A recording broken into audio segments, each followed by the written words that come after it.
में जब कोई ग्रह वक्री या रेट्रो होते हैं तो उसे समझना थोड़ा ट्रिकी होता है, लेकिन हम इसे ऐसे समझ सकते हैं जैसे एक छोटे से बच्चे को बहुत बड़ा पावर दे दिया हो, या जैसे आपको किसी ने आशीर्वाद दे दिया हो कि आज से आप जो बोलोगे वो सच हो जाए।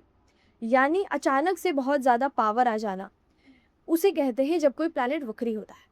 यानी अगर मान लो कि आपके चार्ट में गुरु वक्री है, यानी आपके पास गुरु की पावर कई गुना ज़्यादा बढ़ जाएगी। यानी आपके पास इतना ज्ञान होगा जिसकी कोई सीमा नहीं है। अब वो ज्ञान किस चीज़ का होगा वो डिपेंड करता है कि वो कौन से साइन में बन रहा है, कौन से नक्षत्र में है, कहाँ पर प्लेस्ड है वो प्लैनेट, और नवांश में कहाँ है। इससे पता चलेगा कि किस चीज़ का ज्ञान आपको बहुत ज़्यादा है। लेकिन क्योंकि गुरु वक्री है, तो और आपके पास वो पावर है लेकिन आपको उसका इस्तेमाल करना नहीं आता, तो इंसान को ज्ञान का कैसे इस्तेमाल करना है वही नहीं पता होता। अपने ज्ञान पर भरोसा भी नहीं हो पाता।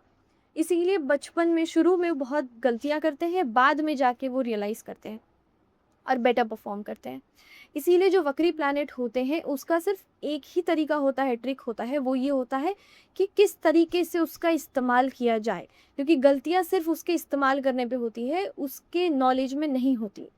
दूसरी कि यहाँ पर आपका जो तत्व होता है, वो बहुत मायने रखता है। जैसे अगर गुरु का तत्व आकाश तत्व है, तत्व आपके चक्र से जुड़े होते हैं, चक्र जो है वो सेंसेस पर इफ़ेक्ट करते हैं। जैसे गुरु अगर वक्री है, तो आपका जो आकाश तत्व है, वहाँ पर जो आकाश तत्व है वो विशुद्धि चक्र से रिलेट करता है।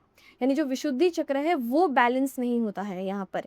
तो यहाँ पर जब आप विशुद्धि चक्र पर ध्यान करते हो, उसके मंत्र का जाप करते हो, तब आपका जो गुरु वक्री है उसका रिज़ल्ट बेटर होता है। क्योंकि ये आकाश तत्व से रिप्रेज़ेंट करता है। वैसे ही अलग-अलग प्लैनेट्स के लिए है। अब यहीं पर वक्री प्लैनेट का इम्पोर्टेंस ये बन जाता है कि वक्री प्लैनेट्स के 12वें घर पर जो प्लैनेट बैठते हैं, अगर वो उनके मित्र हो, तो और भी अच्छे रिज़ल्ट्स मिलते हैं। सो जो वक्री प्लैनेट है, उसका बस यही चीज़ है कि वो बहुत पावरफुल है, बहुत ज़्यादा, और आपके पास उसका मैजिकल इफ़ेक्ट होता है, बहुत ज़्यादा पावर होता है आपके अंदर उसका। बस आप एक बच्चे की तरह होते हो जिसे पता ही नहीं है कि उसका इस्तेमाल कैसे किया जाए सही तरीके से। सो इसीलिए इसके लिए मैच्योरिटी की ज़रूरत होती है। जितना ज़्यादा मैच्योर इंसान होता है, उतना ज़्यादा उसका इफ़ेक्ट फिर अच्छा मिलता है।